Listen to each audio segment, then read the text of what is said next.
Hello, dear friends and my students of community medicine. In last video, we have seen about the syllabus given by the National Medical Commission and Maharashtra University of Health Sciences for first year MBBS. This is first lecture in the series of community medicine as per the NMC and MUHS. Myself, Dr. Mohammad Shafi. I'm working as professor in the Department of Community Medicine at JIIU's Indian Institute of Medical Science and Research, Badnapur, Jalna. In this lecture, we will see about first competency in community medicine, that is CM 1.1, and it is define and describe concept of public health. Second part is dimensions of health, and third part is positive health. So these three different topics are included in one competency, and what you have to do is define and describe. So first is public health, and it is a very important topic. Every student of community medicine should understand this term of public health because it is the origin of community medicine in the form of public health. So this term public health is used first time around 1840, and it arose from the need to protect the public from spread of communicable diseases. So it is the 19th century in Europe where communicable diseases very rampant. So they thought of protecting the public from communicable diseases. So first time in 1848, there was a law, the Public Health Act in England. So that was to protect the people from communicable diseases. Why this law was enacted? To crystallize the efforts organized by society to protect, promote, and restore people's health. So in public health, we do protection, promotion, and restoration of the people's health. So in 1920, CEA Winslow, he was a professor of public health at Yale University, gave the definition of public health, and this definition is still used in our subject.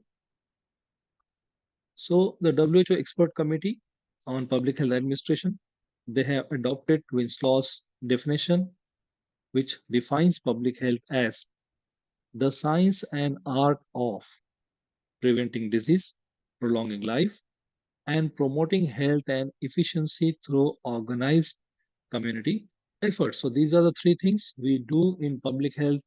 First is preventing the disease, second is prolonging the life, and third is promoting the health of the people. Now, how it is achieved? Because that time the problem of communicable disease was very common. So five things were adopted to achieve the public health. First was the sanitation of the environment. Second, the control of communicable infections. Third, the education of the individual in personal hygiene. The organization of medical and nursing services for early diagnosis and preventive treatment of disease. And fifth, the development of social machinery to ensure for every individual a standard of living adequate for the maintenance of health. So organizing these benefits as to enable every citizen to realize his birthright of health and longevity. So public health will lead to the health and longevity of the people. In developing countries, public has not made much headway in terms of sanitary reforms and control of communicable diseases because still in communicable diseases in developing countries, the problem of communicable diseases is existing. Whereas in developed countries, the public health has made tremendous changes in the form of longer expectation of life and significant decline in death rates, particularly by communicable diseases. So as a result of improvements in public health during the past 50 to 60 years, Public health in the developed countries has moved from sanitation and control of communicable diseases. So you remember public health has started for sanitation and control of communicable diseases. Now it has moved to preventive, therapeutic, and rehabilitative aspects of chronic diseases and behavioral disorders. Now, chronic diseases, that is non-communicable diseases, and behavioral disorders are more common in the developed nations, whereas we are still fighting with the communicable diseases in developing countries. The term public, which is used in public health, stands for a small or a handful of people or as large as a village or an entire city. In case of any pandemic like COVID, it may be several continents. So these are the people in the public health. So public health in its present form is combination of scientific disciplines like epidemiology, biostatistics, laboratory sciences, social sciences, demography, and skills and strategies. For example, epidemiological investigations of epidemic, planning and management, interventions, surveillance, evaluation that are directed to the maintenance and improvement of the health of the people. So, public health nowadays is a combination of scientific disciplines and the skills and strategies directed towards the public health. In 1978, World Health Assembly had adopted a concept of health for all. So this is another public health concept which was accepted by WHO and used worldwide. So health for all stands for the organized application of local, state, national, and international resources to achieve health for all. Now, health for all does not mean that everybody will be healthy, but it is the attainment by all people of the world by the year 2000 of a level of health that will permit them to lead socially and economically productive life. So everybody has a right to socially, economically productive life. So health for all aims to achieve a minimum level of health that will permit people to live a socially and economically productive life. So when in the starting public health was started, now it has lost its meaning, but still this terminology is being used. Now, other terms which has replaced public health are preventive medicine, social medicine, and community medicine. Public health is not only a discipline but has become a social institution created and maintained by the society. So, to do so, something about the death rate and sanitary conditions and many other matters related to life and death. So, in this sense, public health is both a body of knowledge and also means to apply that knowledge we have gained. So, that was about the public health. Now, coming to the second part of CM 1.1, dimensions of health. We all know the definition of health by WHO, which covers three dimensions of health, that is physical, mental, and social. So, health is a multi-dimensional concept. WHO definition has three dimensions of health, that is physical, mental, and social. But there are many more dimensions of health like spiritual, emotional, vocational, and political dimensions. So these dimensions function and interact with one another, and each has its own nature and for descriptive purposes. Now, first very important dimension is physical dimension or physical health. The physical dimension of health is easiest to understand because we can just see a person and label whether he's healthy or not just by his appearance. The state of physical health implies the notion of perfect functioning of the body, means our body is working to its maximum capacity and in the perfect harmony with all organs in it. So it conceptualizes health biologically as a state in which every cell and every organ is functioning at optimum capacity and in perfect harmony with the rest of the body.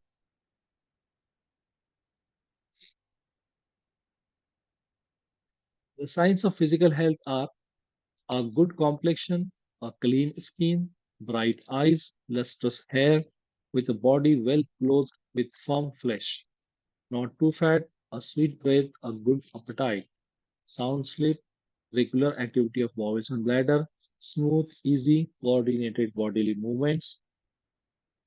All the organs of the body function normally. All the special senses are intact. The resting, pulse rate, blood pressure, and exercise tolerance are all within the range of normality for the individual's age and sex. In the young and growing individual, there is a steady gain in weight, and in the future, this weight remains more or less constant. Now, coming to the evaluation of physical health, there are certain tools and techniques which are developed by World Health Organization, also may be used in various combinations for the assessment of physical health. So they include assessment of overall health, inquiry into symptoms of ill health and risk factors. Inquiry can be made into medications taken by the person, inquiry into levels of activity, like number of days of restricted activity within a specified time.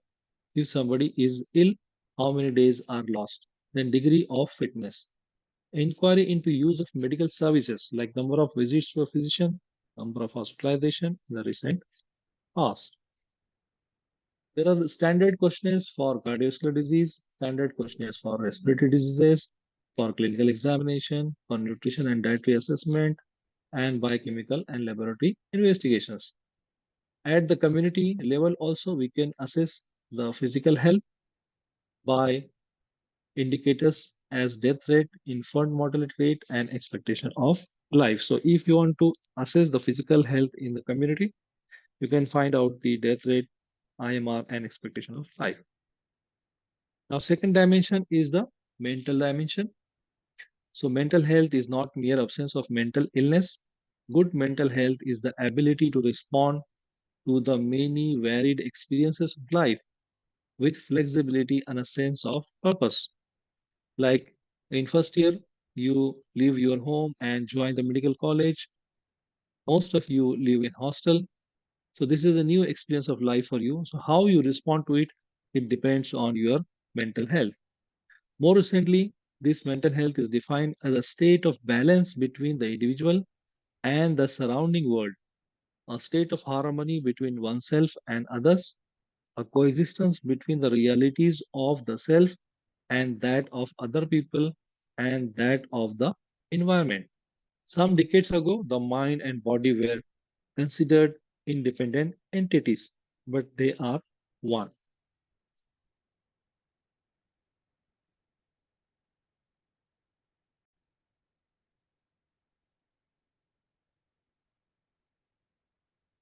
Researchers have discovered that psychological factors can induce all kinds of illness, not simply mental ones. So there are many factors which can lead to mental illnesses.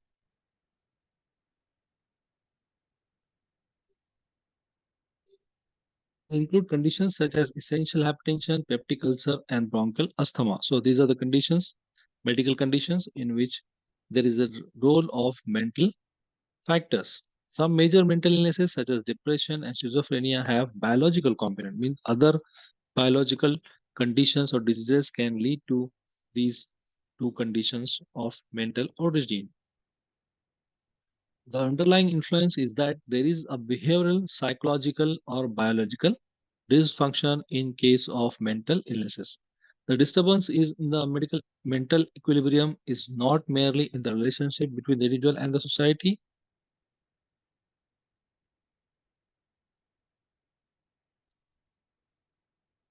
Psychologists there are they describe attributes of mentally healthy person.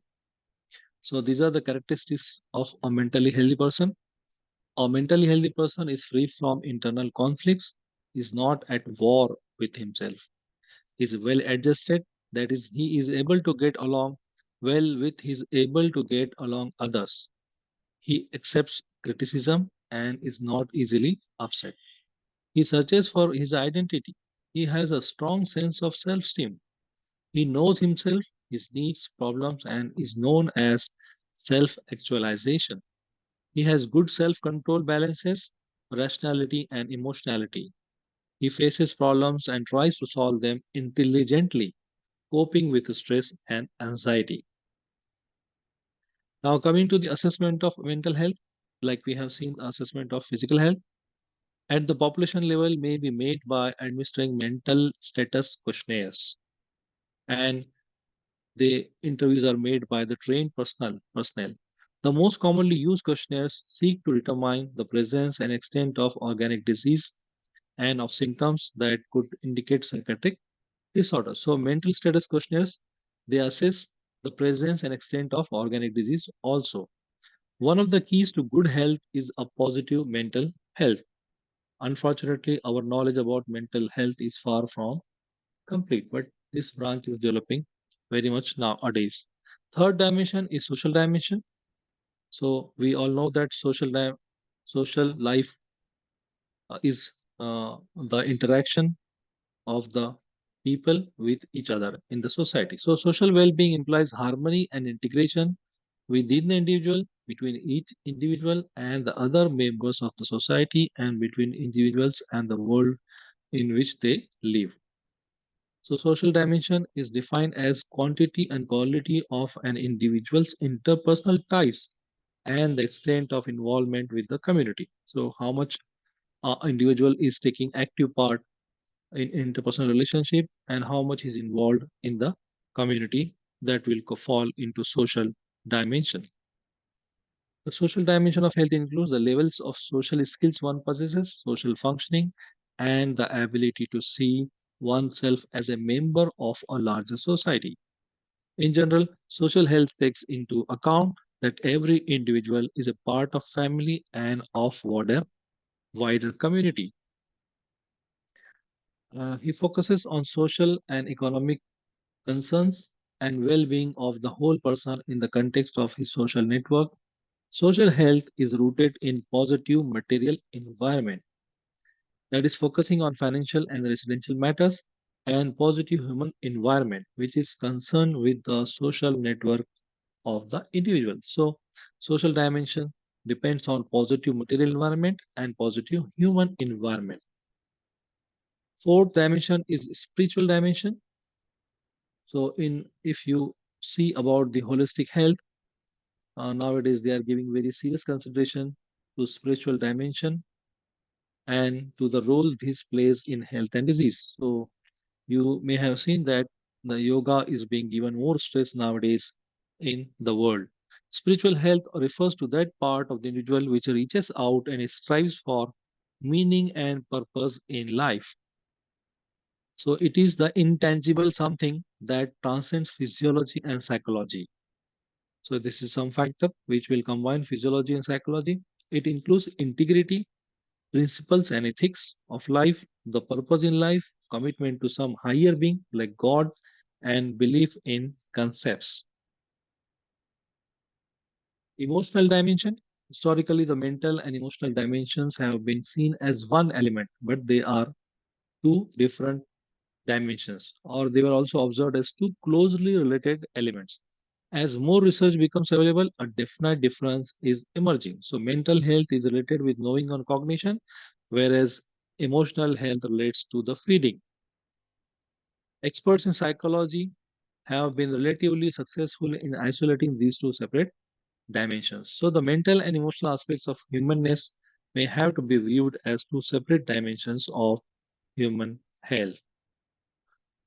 Now, next is vocational dimension, and this dimension is related with the job or type of work a person is performing. So, vocational aspect of life is a new dimension. It is a part of human existence because our life will depend on it. When work is fully adapted to human goals, capacities, and limitations, work plays a role in promoting both physical and mental health. So, working environment and the type of work you are doing has influence on your health. That's why this vocational dimension has come into existence. Physical work is usually associated with an improvement in physical capacity. Goal achievement and self realization in work are a source of satisfaction and enhanced self esteem. So it is said that a satisfied person is likely to have healthy life compared to unsatisfied person. The importance of this dimension is exposed when individuals suddenly lose their jobs or are faced with mandatory retirement. So we see that when people they retire at a particular age, they undergo lot of physical, mental, and social changes. So it has effect over our health, vocational dimension. So for many individuals, the vocational dimension may be merely a source of income, but for others, this dimension represents the culmination of the efforts of other dimensions as they function together to produce what individual considers life as success. So other dimensions will have effect over the vocational dimension, and vocational dimension will have effect over the other dimensions of the health. These are the some other dimensions of health like philosophical dimension, cultural dimension, socioeconomic dimension, environmental dimension, educational dimension, nutritional dimension, curative dimension, preventive dimension. So that was about the dimensions of the health. Now last concept is positive health. The state of positive health implies the notion of perfect functioning of the body and mind. So when you are perfectly functioning with the body as well as with the mind, it is said that you are in a state of positive health. So, what is this positive health? So, here also we have three aspects. One is physical, second is social, and third is psychological. Biologically, positive health is a state in which every cell and every organ is functioning at optimum capacity and in perfect harmony with the rest of the body. That is biologically positive health. Psychologically positive health is a state in which the individual feels a sense of perfect well being and of mastery over his environment.